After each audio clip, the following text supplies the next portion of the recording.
So hello guys, welcome back to the channel. So இந்த வீடியோவில் எதை பற்றி பார்க்க போகிறோம் அப்படின்னா so exhaust painting.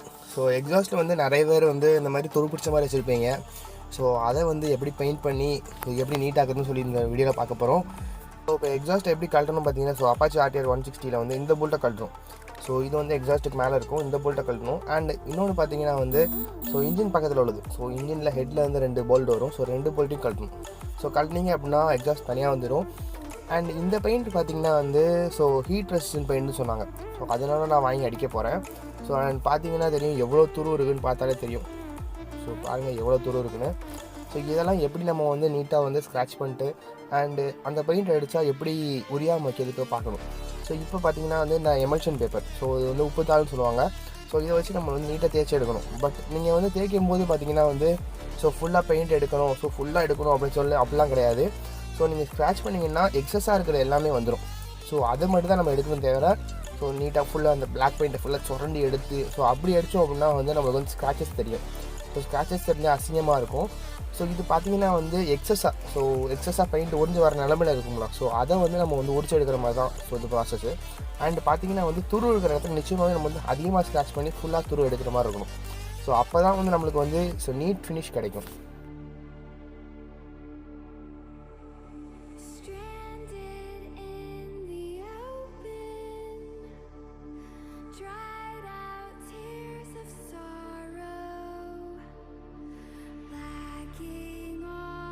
So emulsion paper வச்சு ஃபுல்லாகவே தேய்ச்சி முடிச்சதுக்கப்புறம் நம்ம ஒரு துணி, ஸோ கிளாத்தை வச்சு நீட்டாக தொடச்சி எடுக்கணும். பிகாஸ் நம்ம உப்பு தலைச்சி தேய்க்கும் போது அந்த துரு அங்கங்கே ஒட்டிக்கு நிற்கும். ஸோ தட் நம்ம பெயிண்ட் பண்ணும்போது அந்த துரு மேலே பட்டுச்சு அப்படின்னா ஈஸியாக பீல் ஆஃப் ஆகி வந்துடும். ஸோ தட் நம்ம நீட்டாக தேய்ச்சி எடுத்துகிட்டு ஸோ துணியை வச்சு நல்லா தொடச்சிடணும். ஸோ நல்லா தொடச்சோம் அப்படின்னா நீட்டாகவே வந்துடும். So main thing before painting பார்த்தீங்கன்னா ஸோ கூலாக இருக்கணும். ஸோ எக்ஸாஸ்ட் நல்லா கூலாக இருந்தால் தான் பெயிண்ட்லாம் ஒட்டிக்கும். ஸோ இதுதான் நான் வாங்கின பெயிண்ட்டு. ஸோ பார்த்தீங்கன்னா பேர் பார்த்தீங்கன்னா கிளைசால். ஸோ இது நிறைய செயின் லூப் தயாரிக்கிறாங்க. ஸோ அவங்க தான் இப்போ எக்ஸாஸ்ட் பெயிண்ட்டும் போட்டிருக்காங்க. ஸோ அதான் வாங்கி ட்ரை பண்ணலாம். ஸோ ப்ரைமர் கோட்டிங் மாதிரி, ஸோ ஒரு நார்மல் கோட்டிங் மாதிரி கொடுக்கணும் ஃபஸ்ட்டு. ஸோ அதில் நீங்கள் எல்லா இடத்தையும் கவர் பண்ணணும் அவசியம் கிடையாது. ஸோ ஃபர்ஸ்ட் கோட்டிங் அப்படி நீட்டாக நார்மலாக அடிக்கிற மாதிரி அடிச்சிடுங்க. ஸோ தட் நம்ம விட்டு போன இடம்லாம் கவர் ஆகிடும். அண்ட் செகண்ட் கோட்டிங் பார்த்தீங்கன்னா நீட்டாக அடிச்சிடலாம். ஸோ பாருங்கள் இந்த இடத்துல பாருங்கள் எப்படி இருக்குன்னு. ஸோ இப்போ இதை பெயிண்ட் பண்ணி காட்டுறேன். ஸோ பார்த்தீங்கன்னா தெரியும் எவ்வளோ நீட்டாக கவர் பண்ணுதுன்னு. ஸோ இது லைட்டாக அடித்தாலே நீட்டாக கவர் ஆயிரும். அண்ட் மெயின் திங் பார்த்தீங்கன்னா ஸோ சப்ஜெக்டில் நம்மளுக்கு ஒரு 10 to 15 சென்டிமீட்டர்ஸ் தள்ளி வச்சு அடித்தோம் அப்படின்னா ஈவனாக ஸ்ப்ரே ஆகும். ஸோ நீங்கள் பக்கத்தில் வச்சு அடிச்சிங்கன்னா அப்படின்னா பெயிண்ட்டோட குவான்டிட்டி கூடி ஸோ ஒழுக ஆரம்பிச்சிடும். ஸோ அந்த மாதிரி ஆச்சு அப்படின்னா அசிங்கமாக இருக்கும் பார்க்குறதுக்கு. அண்ட் இது matte paint. So matte paint ஹீட்டை ரொம்ப ரெசிஸ்ட் பண்ணும். ஸோ கிளாஸை விட மேட் நல்லா ரெசிஸ்ட் பண்ணுன்னு சொல்லலாம்.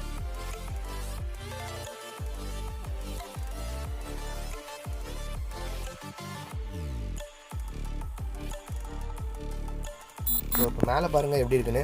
ஸோ இதில் பெயிண்ட் பண்ணி காட்டுறேன். அண்ட் பெயிண்ட் பண்ணும்போது பார்த்தீங்கன்னா ஸோ கூலான ரீஜனில் வச்சுக்கோங்க. பிகாஸ் ஹீட் ஆச்சு அப்படின்னா இந்த பெயிண்ட் நிற்காது அப்படின்னு சொல்லி இன்ஸ்ட்ரக்ஷனில் எழுதியிருக்குது. அண்டு இன்னொன்று பார்த்தீங்கன்னா ஒரு க்ளோஸ்ட் ஏரியாவில் வச்சு அடிங்க. பக்கத்தில் ஏதாவது இருந்துச்சு அப்படின்னா அதில் போய் ஒட்டிக்குது. ஸோ க்ளோஸ்ட் ஏரியாவில் அடிங்க.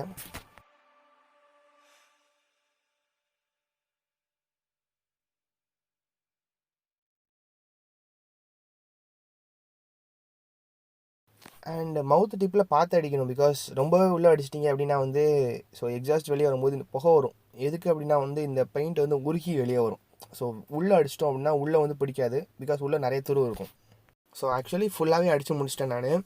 ஸோ பார்த்தீங்கன்னா தெரியும் அங்கங்கே ஸோ கிளாஸி லுக் இருக்கும். பிகாஸ் அந்த இடம்லாம் காயலை. ஸோ காஞ்ச இடம் பார்த்தீங்கன்னா மிச்சமே மேட் ஃபினிஷாக இருக்கும். ஸோ பாருங்கள் நல்லா இடத்துல ஸோ காஞ்ச இடத்துலலாம் பாருங்கள் மேட் ஃபினிஷாக தான் இருக்குது. ஸோ தட் இப்போ நான் ஃபர்ஸ்ட் கோட்டிங் ஃபுல்லாகவே முடிச்சிட்டேன். ஸோ இந்த மாதிரி இன்னொரு கோட்டிங் அடிக்கணும். அண்ட் அந்த கோட்டிங் அடிச்சிட்டோம் அப்படின்னா நீட்டாக பர்ஃபெக்டாக இருக்கும். ஸோ நான் ஒரு கோட்டிங் அடிச்சிருக்கேன். ஒரு கோட்டிங்கில் கிட்டத்தட்ட ஒரு பாதி பாட்டில் காயாயிடுச்சுன்னு நினைக்கிறேன். ஸோ இதே மாதிரி இன்னொரு கோட்டிங் அடித்தோம். ஸோ இது பாருங்கள் கரெக்டாக அந்த கிளாம்ப் இருக்கலாம். ஸோ கிளாம்பை லைட்டாக மூவ் பண்ணிவிட்டு அடிங்க. பிகாஸ் அந்த கிளாம்ப் இருக்கிற இடத்துல ஸோ பெயிண்ட் இருக்காது.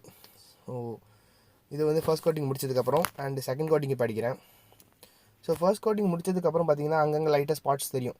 பிகாஸ் நம்ம நிறைய இடத்துல விட்டு போயிருக்கோம். ஸோ அதனால் ஸ்பாட்ஸ் தெரியலாம். அண்ட் அதை ஃபுல்லாகவே கவர் பண்ணுறதுக்காக செகண்ட் கோட்டிங் அடிக்கிறோம்.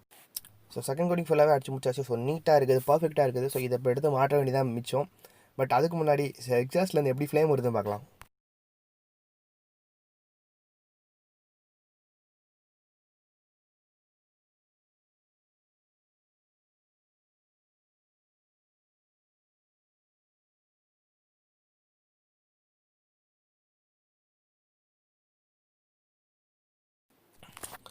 ஸோ எல்லாமே கம்ப்ளீட் பண்ணி பெயிண்ட் பண்ணி நான் வந்து மாட்டிட்டேன். ஸோ எக்ஸாஸ்டோட லுக் இப்படி தான் இருக்கும். ஸோ ஃபுல்லாகவே பிளாக் அடித்ததுனால ஸோ சூப்பர் லுக் கொடுக்குது. ஏன்னா துரு பிடிச்ச இடத்துல வந்து அசிங்கமாக இருக்கும். ஸோ எல்லா போல்ஸும் நீட்டாக டைட் பண்ணிடுங்க. அண்ட் இந்த வீடியோ பிடிச்சிருந்தனா லைக், ஷேர், கமெண்ட் பண்ணுங்கள். அண்ட் மறக்காமல் சப்ஸ்கிரைப் பண்ணிடுங்க. So thank you guys.